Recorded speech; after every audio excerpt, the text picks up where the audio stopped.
And I don't think people get why that happened. At least I have an idea about why it happened that's a little bit unique.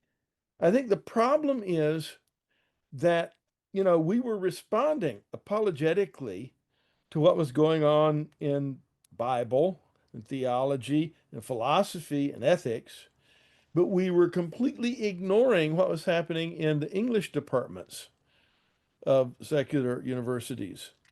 But that's where people are taught how to read. And so we had really, really sound arguments on all of the issues of the culture war about, the family and the integrity of the family and the biblical definition of marriage and why that's important.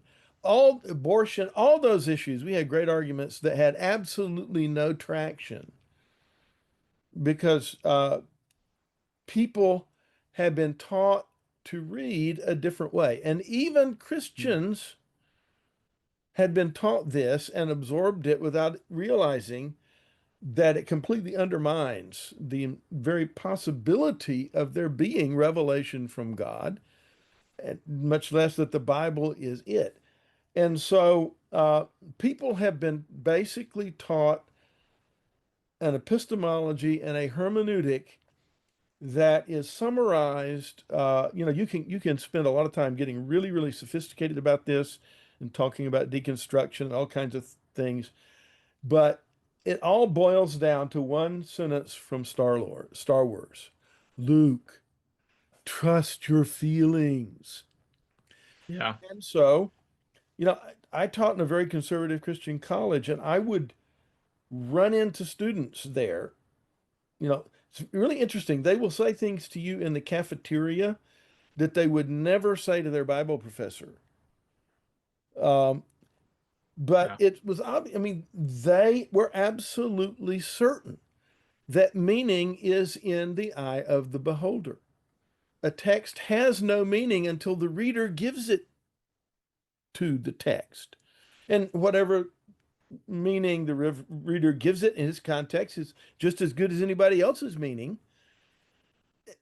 Meaning is not in the text, it's in the eye of the reader. But of course, once you're operating that way, the authority of the Bible is gone. Mhm. Because even if you think you're basing your ideas on the Bible, the way you're reading it is that you're the authority. You're the one who's determining what it says. So, Mhm. uh, every level of the culture wars is involved with this. Okay. Why can't we actually run our government according to the Constitution?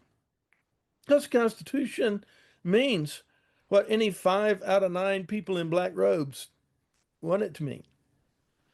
Okay. Now, we've kind of relaxed because we happen to have a more or less conservative majority on the Supreme Court right now. But the basic issue hasn't changed. Most people still think it's perfectly fine for if the liberals get to appoint another justice, another different 5 out of 9 to tell us what the Constitution means according to what they think it needs to mean or want it.